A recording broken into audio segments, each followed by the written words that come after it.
Hello student, आपका मेरे channel पर बहुत बहुत स्वागत है। मैं उम्मीद करती हूँ कि आप सबकी दीपावली बहुत अच्छी हुई होगी। आज से मैं यूपी पीजीटी का सीरीज़ स्टार्ट कर रही हूँ।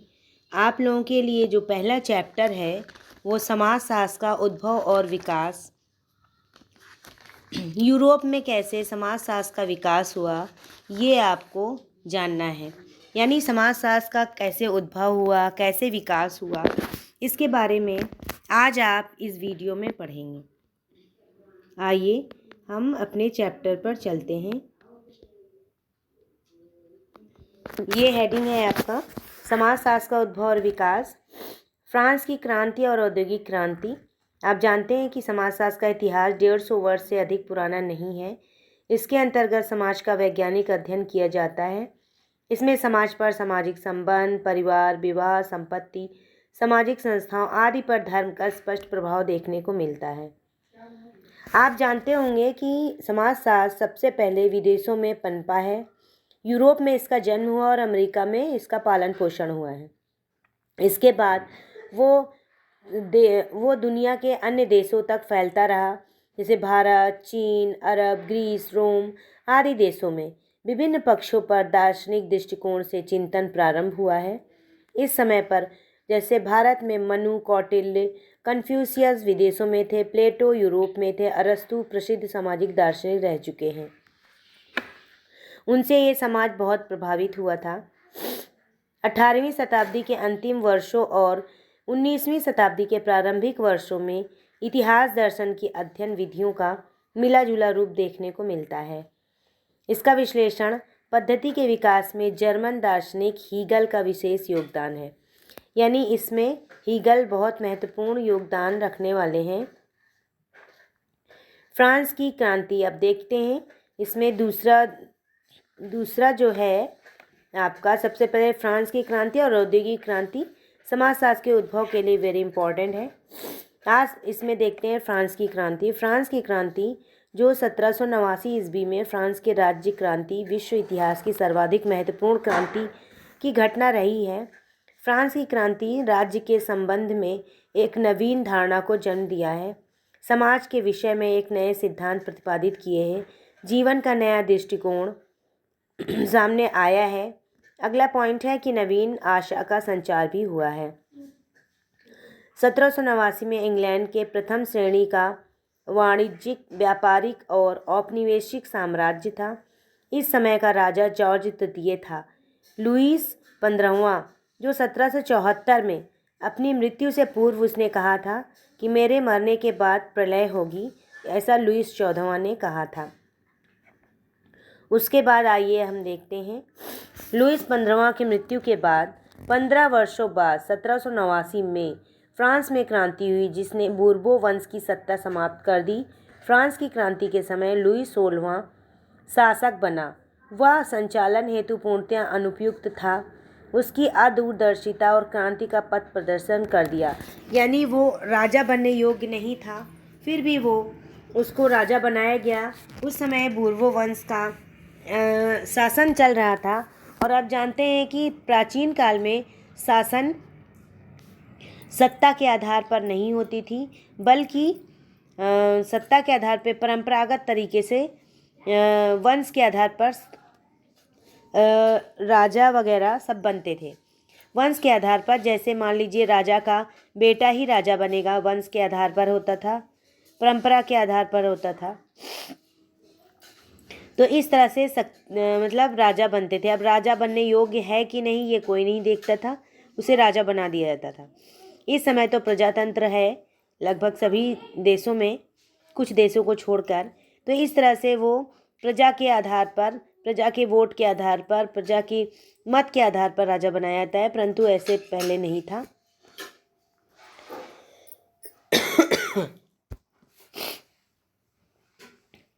आज का वीडियो आप लोगों के लिए बहुत इम्पोर्टेंट रहने वाला है बच्चों। आपके लिए ये बहुत ही ज़्यादा शुभ दिन है। आज का दिन गोवर्धन पूजा का दिन है। गोवर्धन पूजा आज के दिन प्रारंभ हुई है श्री कृष्ण के द्वारा। आप सबको गोवर्धन पूजा की भी बहुत बहुत बधाइयाँ। और आप मेरे चैनल को सब्सक्राइब करिएगा मेरे चैनल पर जो भी कमेंट हो या क्वेरीज़ हो आप लिखिएगा, कमेंट करिएगा।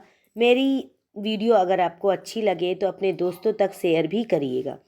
यदि आप मेरे चैनल को सब्सक्राइब करते हैं, अधिक से अधिक सब्सक्राइबर होंगे तो मैं अवश्य ही लाइव जल्दी से जल्दी आप लोगों के सामने लाइव आ जाऊंगी।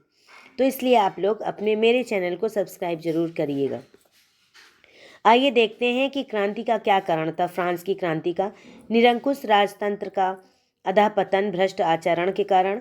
लुईस 16 और उसकी पत्नी भ्रष्ट आचरण द्वारा क्रांति का पथ प्रदर्शक किया था। तृतीय जागीर की शिकायतें थी। चौथा था कि प्रथम और द्वितीय उच्च वर्गों का अधःपतन और भ्रष्ट आचरण था। अगला है राजा का विलासितापूर्ण होना और दार्शनिकों का प्रभाव। उस समय कौन कौन से दार्शनिक थे? जैसे वाल्टेयर थे, रूसो थे और मॉन्टेस्क्यू।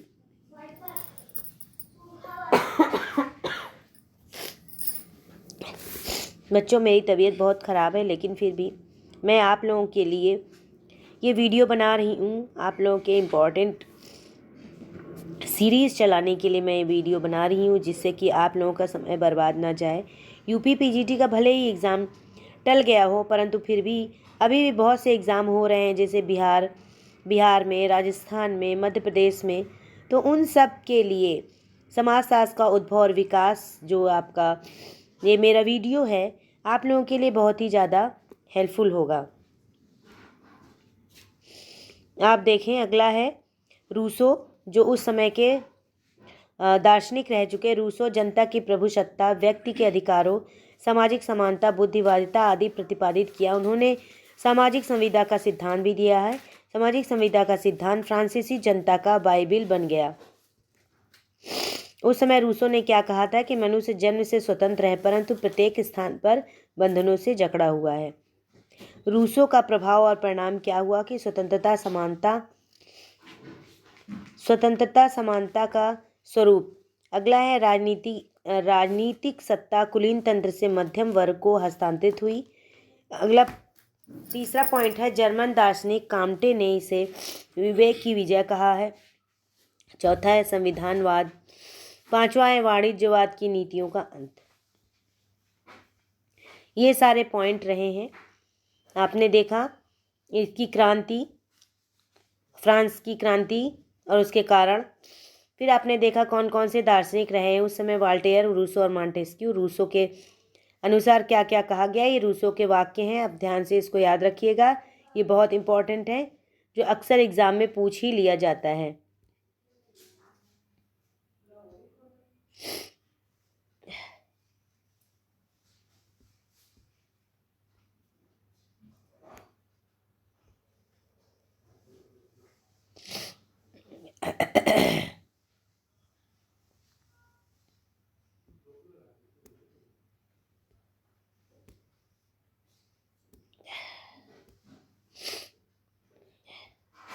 ये जो रूसो के विचार हैं ये बहुत ही इम्पोर्टेंट है, इसको आप नोट कर लीजिएगा। ठीक है बच्चों।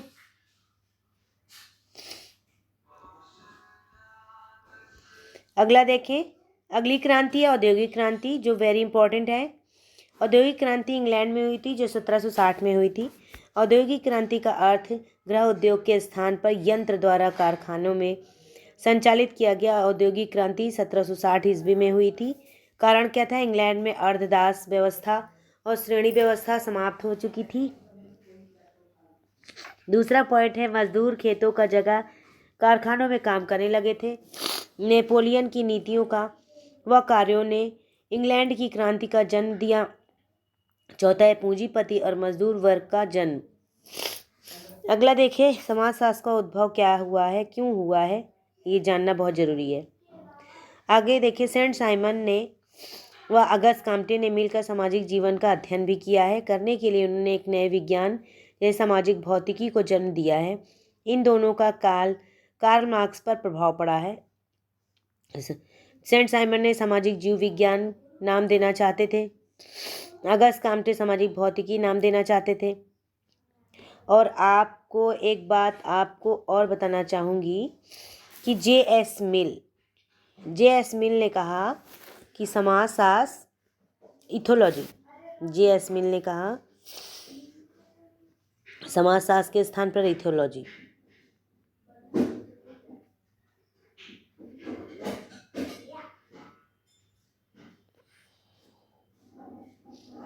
इथोलॉजी।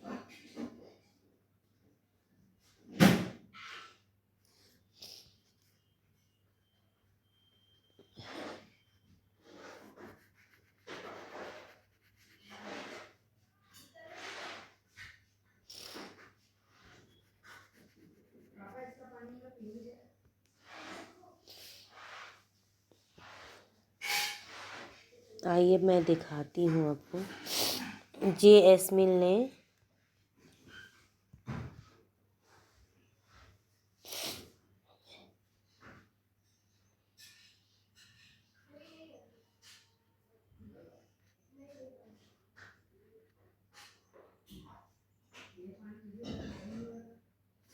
इथोलॉजी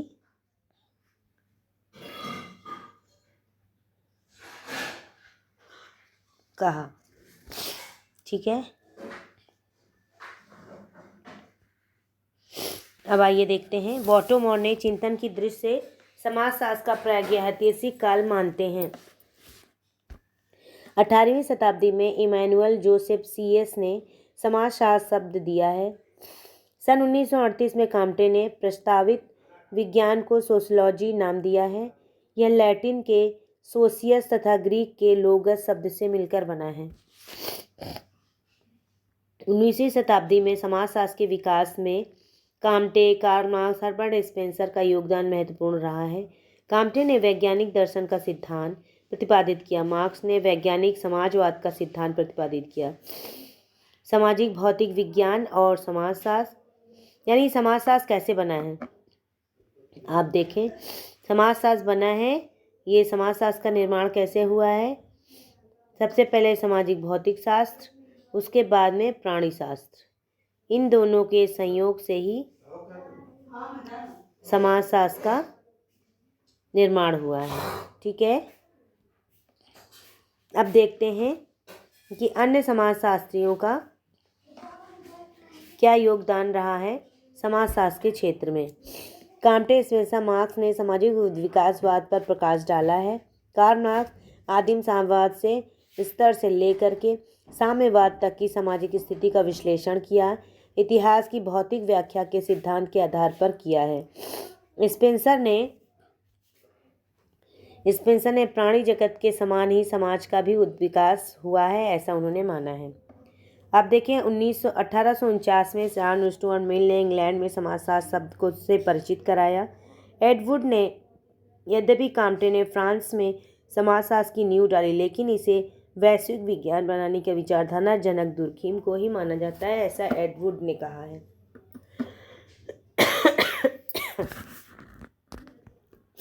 सॉरी स्टूडेंट, मुझे खांसी बहुत आ रही है, लेकिन फिर भी मैं पढ़ा रही हूँ। पढ़ाते पढ़ाते गला सूख जा रहा है, इसलिए बहुत खांसी आ रही है। 1907 में इंग्लैंड में, रुकिए थोड़ा पानी मैं पी लेती हूँ।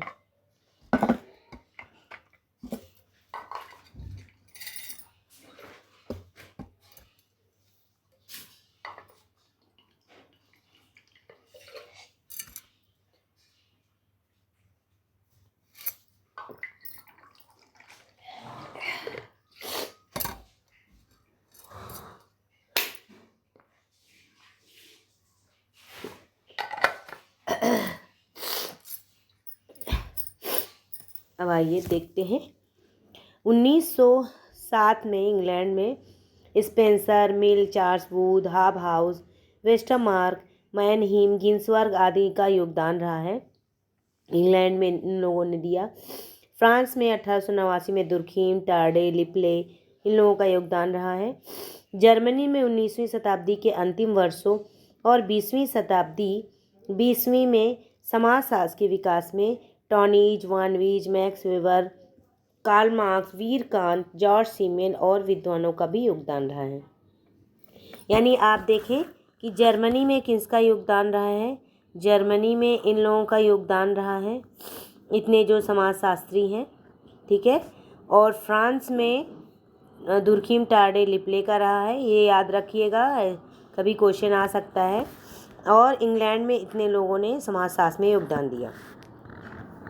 अब आप देखें कि इस तरह से आपका ये वीडियो पूरा हुआ। अब मैं दूसरा वीडियो आप लोगों के लिए लाऊंगी, दूसरा पार्ट, जो आप लोगों के लिए होगा कि भारत में समाजशास्त्र का उद्विकास कैसे हुआ, उद्विकास और विकास कैसे हुआ भारत में समाजशास्त्र का।